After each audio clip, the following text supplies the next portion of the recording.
नमस्कार दोस्तों। हमारे पिछले एपिसोड में हमने जाना कि वेंकन्ना दीवान कैसे बना। जब भी वेंकन्ना नवाब के सामने होते हैं वो बार बार अपना गुरुजी की जिक्र करने लगे। तभी नवाब को इच्छा जाग उठी वो गुरुजी की परीक्षा ले। एक दिन नवाब वेंकन्ना के साथ गुरुजी का आश्रम गए। वो एक बड़ी थाली में मांस के ऊपर शाही कपड़ा ढक के गुरुजी के पास ले गए। वो थाली गुरुजी के सामने रखे बोला, गुरुजी, आपके लिए मैंने बगीचे से अति उत्तम फल लेकर आया हूँ, कृपया स्वीकार कीजिए। वो था ये कहते हुए वो थाली सौंपा। ये कितना गलत है जरा सोचिए। नवाब की मंशा गुरुजी को पहले से ज्ञात थी।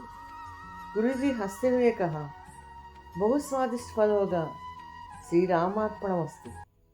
ये कहते हुए वो थाली से कपड़ा हटाया।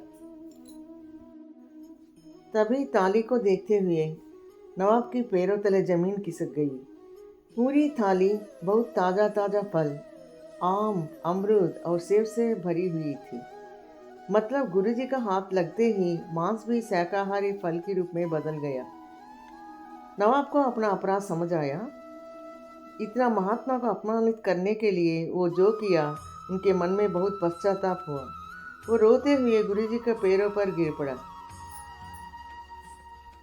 फिर बोला, गुरुजी, मुझे क्षमा कीजिए और मेरे राज की कुछ हिस्सा आप भेंट के रूप में स्वीकार कीजिए। आप आपका नया आश्रम हमारे राज में ही बनाइए।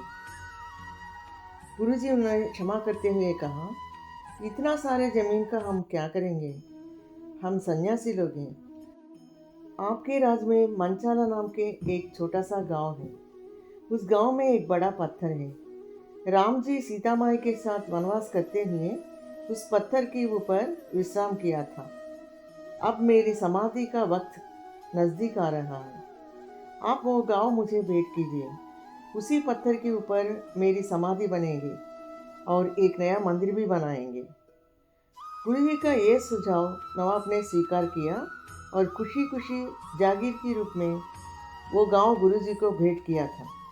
वही मंचाला गांव आज मंत्रालय नाम से जाना जाता है। ये आंध्र प्रदेश के कर्नूल जिले में स्थित है।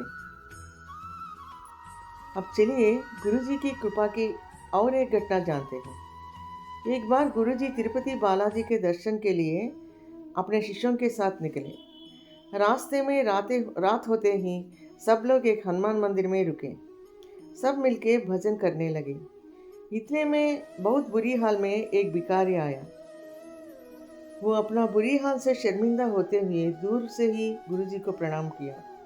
गुरुजी उनकी नज़दीक जाके आशीर्वाद दिया और पूछा, बेटा, अभी तक तुम्हें मुक्ति नहीं मिली?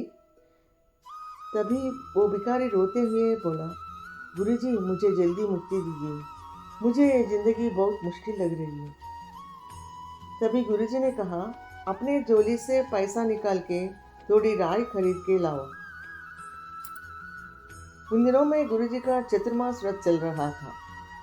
तो सभी शिष्यों ने बोला, स्वामी जी, ये कैसे संभव है? अभी राय प्रसाद में हम इस्तेमाल नहीं कर सकते हैं। तभी गुरुजी ने अपने शिष्यों से कहा, क्या तुम सबने इन्हें नहीं पहचाना? जब पिछले जन्म में मैं गुरु व्यासराज था, तब ये व्यक्ति कनकदास नाम से मेरा प्रेषित रहा था। इन्हीं की वजह से मुझे श्रीहरि का दर्शन हुए। जब इनको उडुपी श्री कृष्ण मंदिर में दर्शन के लिए पुजारियों ने मना किया था, वो मंदिर के पीछे रोने लगे। श्री कृष्ण भगवान पलटकर पीछे का दरवाजा तोड़कर इन्हें दर्शन दिए। ये सुनते ही गुरुजी का दिव्य दृष्टि से सारे लोग आश्चर्यचकित हो गए। इतने में वो व्यक्ति राय खरीद के ले आए। गुरुजी वो राय उनसे लेते हुए कहा, अब चिंता मत करो, तुम्हारा दिया हुआ इस राय को प्रसाद रूप में भगवान को निवेदन करूंगा। ये नियम मेरे समाधि के बाद भी चलेगा। अब 2 दिन तुम भजन करते रहो, तुम्हें मुक्ति मिलेगी। जैसे गुरुजी ने कहा वैसे ही हुआ। तीसरे दिन में वो गरीब भजन करते हुए भगवान में लीन हो गए। सबके सामने उनकी आत्मज्योति भगवान में समा गई। क्या गुरुजी का दिया हुआ ये राय का प्रसाद सबने स्वीकारा या नहीं?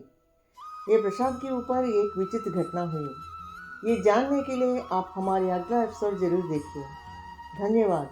जय श्री राम।